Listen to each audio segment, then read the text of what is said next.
Tahun 1948 terjadi pemberontakan di Indonesia yang dipimpin oleh Sekar Maji Marijan Kartosuwiryo. Ambisinya adalah mendirikan Negara Islam Indonesia atau disingkat NII. Dan pada tahun yang sama dia membentuk Tentara Islam Indonesia yang bertujuan untuk melawan pemerintah pusat. Kemudian di tahun berikutnya Kartosuwiryo memproklamasikan berdirinya Negara Islam Indonesia yang mengklaim seluruh wilayah Indonesia sebagai kekuasaan NII. Upaya pendirian NII pun tercium oleh pemerintah pusat. Prajurit dikerahkan untuk menggagalkan pendirian negara Islam itu. Para tentara NII yang terdesak saat itu bertahan hidup dengan bergerilya di hutan dan masuk ke perkampungan. Gerombolan inilah yang kemudian masuk ke desa Bojong Pinang dan meresahkan warga di sana. Namun sebelum kita lanjut ke ceritanya, Mbah mau flashback dulu di episode sebelumnya untuk Pocong Duloh ini. Nah, pada episode sebelumnya, Pocong Duloh berhasil digali oleh seorang lelaki bernama Raka. Dia dibantu oleh makhluk halus bernama Nini Liman. Raka berhasil memanfaatkan Duloh untuk memperoleh ilmu gaib dan menjadikannya sebagai pesugihan. Semenjak saat itu, Raka menjadi sangat sakti dan bisa menyembuhkan berbagai penyakit. Banyak orang yang datang padanya untuk berobat. Mereka semua sembuh secara ajaib. Selama bertahun-tahun, Raka menjadi seorang tabib di desa Bojong Pinang. Namanya semakin terkenal ke desa-desa tetangga. Kekayaan Raka pun semakin bertambah. Namun, kini dia lebih sering tinggal di hutan Gantarawang, tepatnya di sebuah gubuk tempat menyimpan jasad Duloh. Hingga suatu hari meletuslah pemberontakan di Indonesia yang dipimpin oleh Kartosuwiryo. Para simpatisan Kartosuwiryo semakin banyak, bahkan didominasi oleh para jawara yang bengis. Mereka bergerilya ke desa dan hutan untuk membunuh semua orang yang pro pada pemerintahan. Dan desa Bojong Pinang adalah salah satu desa yang mereka datangi. Saat tentara NII itu masuk ke desa Bojong Pinang, semua warga berteriak ketakutan. Mereka semua bersembunyi di rumahnya masing-masing. Ketua gerombolan yang bernama Akeng menangkap seorang penghulu di desa Bojong Pinang. Penghulu itu memang dikenal sebagai orang yang pro pemerintah. Akeng menyeret si penghulu dengan cara menjambak rambutnya seperti anjing kusta yang sangat hina. Si penghulu itu dibawa ke tengah-tengah kampung. Lalu anak buah Akeng menggotong sebuah meja yang mereka bawa dari pasar. Si penghulu itu kemudian dinaikkan ke atas meja. Ia dipukuli oleh Akeng dengan menggunakan bambu sampai babak belur. "Kau itu pro pemerintah kan?" bentak Akeng sambil memukul si penghulu. Dia mengaduh kesakitan, lalu tubuhnya jatuh dari atas meja. Tak lama kemudian anak buah Akeng mengangkat kembali tubuh si penghulu ke atas meja. Wajahnya sudah bonyok dan penuh dengan darah. "Kau mau selamat?" tanya Akeng. Si penghulu berlutut sedangkan Akeng berdiri di belakangnya.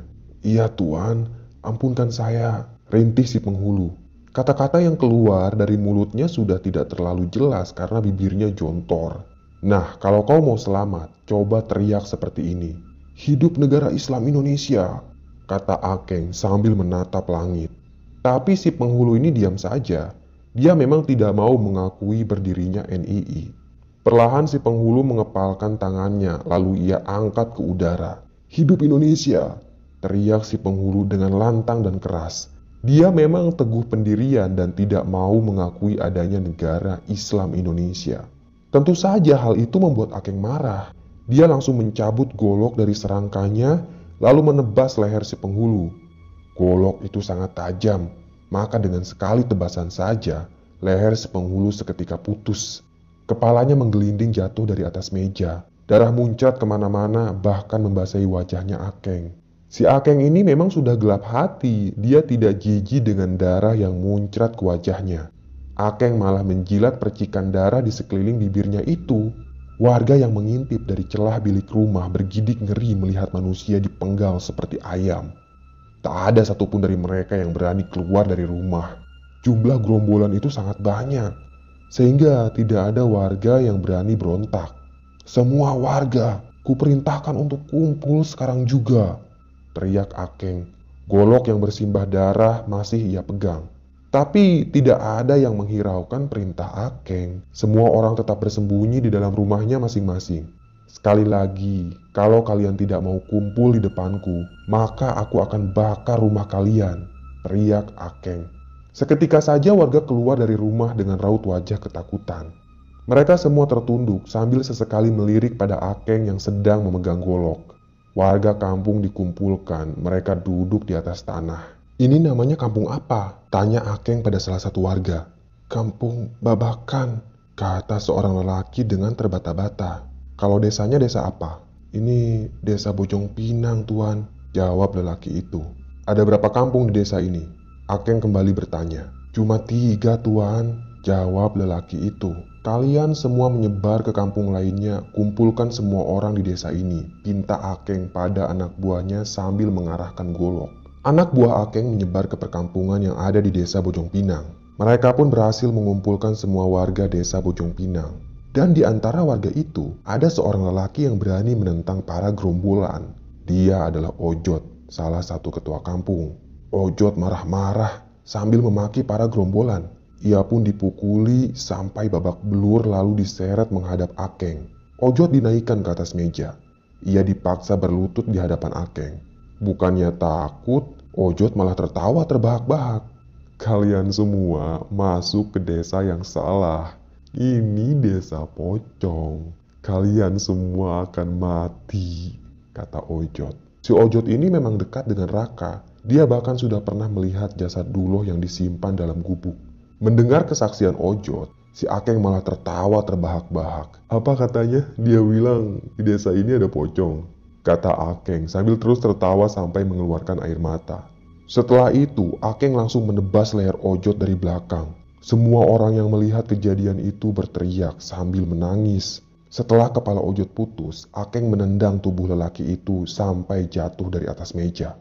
"Ada lagi di sini yang percaya sama pocong?" tanya Akeng dengan wajah angkuh. Tak ada satupun warga yang menjawab. Mereka takut dipenggal seperti Ojot. Akeng memaksa semua warga untuk bersaksi kalau NII adalah negara mereka. Saat itu tak ada seorang pun yang berani menentang. Mereka mengikuti apa yang dikatakan Akeng bahwa NII adalah negara baru di Nusantara ini. Setelah selesai bicara, Akeng menyuruh warga untuk melakukan aktivitas seperti biasanya. Yang penting bagi Akeng adalah pengakuan warga terhadap NII. Selama tinggal di desa Bojong Pinang, Akeng juga minta disediakan makanan setiap hari. Bahkan, para gerombolan itu merampok kambing ternaknya warga. Tak ada satupun warga yang berani melawan. Mereka menuruti apa perintah Akeng dan setiap hari warga harus susah payah untuk menyediakan makanan yang enak-enak. Saat malam tiba, para gerombolan itu bermukim di rumah-rumah warga. Sebagian dari mereka berjaga di sudut kampung untuk memastikan kalau kelompok mereka selalu aman. Nah, sekitar jam 1 malam, salah satu gerombolan yang sedang berjaga melihat ada cahaya obor di tengah hutan. Si gerombolan tersebut pun penasaran. Dia mengajak seorang temannya untuk mengecek siapa yang malam-malam begini ada di tengah hutan. Mereka berdua menenteng senjata api dan golok. Kedua gerombolan tersebut selalu waspada karena bisa jadi yang mereka lihat itu adalah musuh. Mereka masuk ke dalam hutan dan mengikuti cahaya obor yang berjalan ke arah barat. "Ayo, ikuti cahaya itu," kata salah satu gerombolan. "Tapi hutan ini semakin gelap. Aku ambil obor dulu ya," jawab temannya. Dia pun kembali ke perkampungan dan mengambil obor lalu menghampiri temannya. Dengan berbekal obor, mereka masuk ke dalam hutan mengikuti cahaya tersebut. Anehnya, kalau mereka berhenti, cahaya obor yang mereka lihat juga berhenti. Dan kalau mereka jalan, maka cahaya itu juga semakin jauh. Hal itu membuat kedua gerombolan semakin penasaran saja. Di tengah-tengah perjalanan, tiba-tiba mereka mendengar suara lirih seorang lelaki. "Geteh!" Begitu suaranya. Kedua gerombolan berhenti, mereka saling tatap. "Kau dengar suara itu?" tanya salah satu gerombolan. Temannya mengangguk, bulu kuduknya mulai berdiri. Kalau dalam bahasa Jawa dan Sunda, getih itu artinya darah. Suaranya bersumber dari sebelah kanan mereka. Kedua gerombolan itu melirik ke arah kanan dan tak jauh dari tempat mereka berdiri, ada sebuah gubuk yang ukurannya cukup besar. Itu adalah gubuknya Raka. Kedua gerombolan pun mendekati gubuk itu. Kedua gerombolan tersebut tidak langsung masuk ke dalam gubuk. Mereka mengintai dari belakang gubuk dan mendekat pada dinding bilik. Dan dari celah bilik bambu itulah mereka menyaksikan kejadian yang sangat mengerikan. Kebetulan yang mereka intip itu adalah kamarnya Duloh. Suasana kamarnya remang, hanya ada sebuah lampu canting yang menjadi penerang kamar. Di dalam kamar itu, tampaklah Raka yang sedang melakukan sebuah ritual. Dia berpakaian layaknya bangsawan Jawa, dan ada rantai arloji yang menggantung di kantong jasnya. Raka juga mengenakan belangkon bercorak batik. Ia duduk sila, kedua matanya terpejam, bibirnya bergetar mengucapkan mantra. Tepat di hadapan Raka, ada sebuah mangkuk yang berisi darah. Entah darah apa, yang jelas masih tampak segar. Selang beberapa saat, Raka bangkit sambil memegang mangkuk berisi darah. Ia berjalan perlahan menghampiri sosok Duloh yang tengah bersandar pada dinding bilik. Kedua gerombolan kaget melihat sosok Duloh yang dibungkus mengenakan kain putih.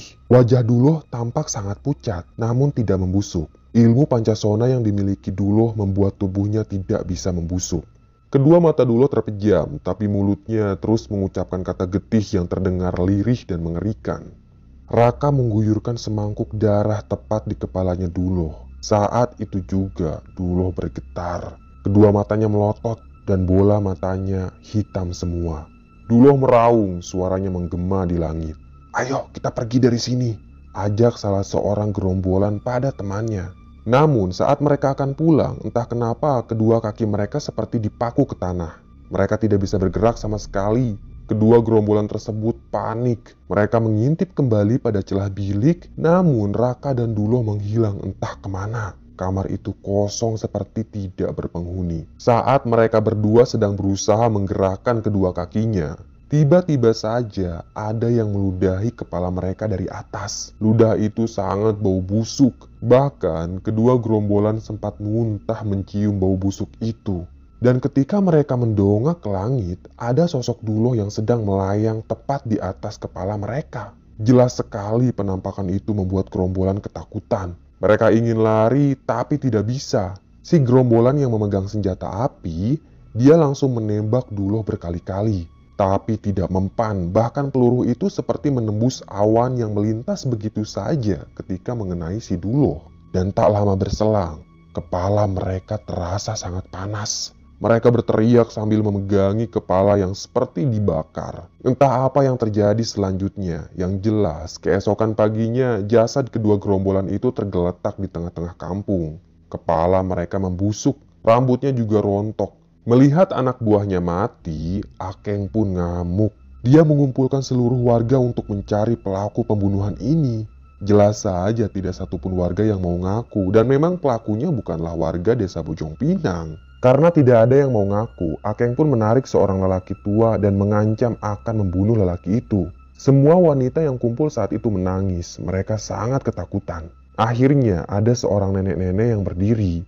Akeng malah tertawa, dia bilang, "Mana mungkin nenek itu membunuh gerombolan?" "Aku memang bukan pembunuhnya," kata si nenek. "Lantas kenapa kau berdiri?" tanya Akeng sambil tertawa.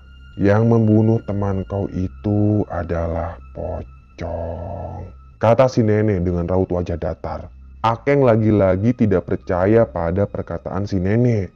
Pocong itu cuma mitos buat nakut-nakutin anak kecil. Bentak si Akeng.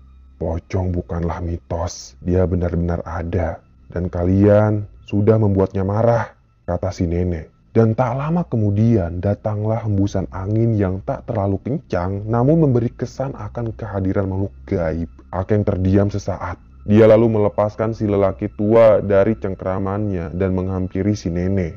"Kalau memang di desa ini ada pocong, buktikan bahwa aku ke pocong itu," ucap Akeng di hadapan si nenek. Si nenek mengangkat lengannya dan menunjuk ke hutan Gantarawang. "Apa pocong itu di sana?" tanya Akeng. Nenek itu mengangguk. Lalu terdengarlah suara raungan yang sangat menggema dari dalam hutan. Anak buah Akeng mundur beberapa langkah. Mereka bergidik ngeri mendengar raungan itu. Akeng pun penasaran. Akeng memerintahkan 5 orang anak buahnya untuk masuk ke dalam hutan. Sementara si Akeng dan gerombolan lainnya hanya menyaksikan di pinggir hutan. Semakin anak buahnya masuk ke dalam hutan, mereka semakin tidak terlihat. Karena hutan itu memang sangat lebat. Namun tak lama kemudian terdengar suara lelaki yang berteriak minta tolong dari dalam hutan. Mereka semua seperti sedang disiksa, menjerit-jerit minta ampun. Entah apa yang terjadi dengan mereka. "Apa di hutan ini ada harimau?" tanya Akeng pada warga. "Tidak pernah ada harimau di hutan ini. Tapi di dalam hutan ada seorang tabib bernama Raka dan dia tinggal di dalam gubuk. Jawab salah seorang warga. "Raka?" tanya Akeng. "Iya, dia seorang tabib sakti," kata warga. Akeng belum punya nyali untuk masuk ke dalam hutan. Dia malah menyuruh anak buahnya lagi untuk melihat apa yang terjadi di sana. Anak buah Akeng saat itu saling lempar tugas. Mereka juga ketakutan. Tak ada satupun anak buah Akeng yang mau masuk ke dalam hutan Gantarawang. Tapi Akeng dengan bengis memaksa mereka. Dan terpaksa akhirnya 3 orang anak buahnya Akeng masuk ke dalam hutan Gantarawang. Namun lagi-lagi setelah mereka tidak terlihat, terdengarlah jeritan mereka yang terkesan sedang disiksa.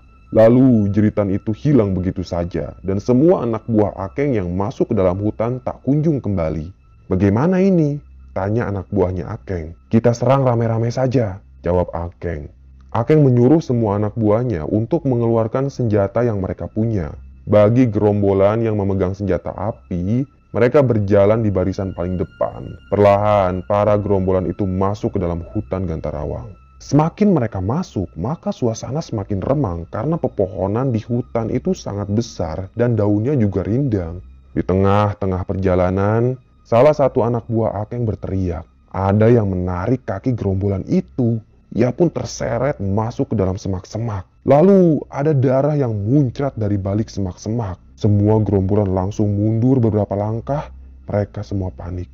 Akeng berusaha untuk tetap tenang, namun saat itu juga satu persatu anak buahnya Akeng diseret masuk ke dalam semak-semak oleh makhluk misterius. Darah muncrat kemana-mana, hingga akhirnya yang tersisa tinggal Akeng sendirian.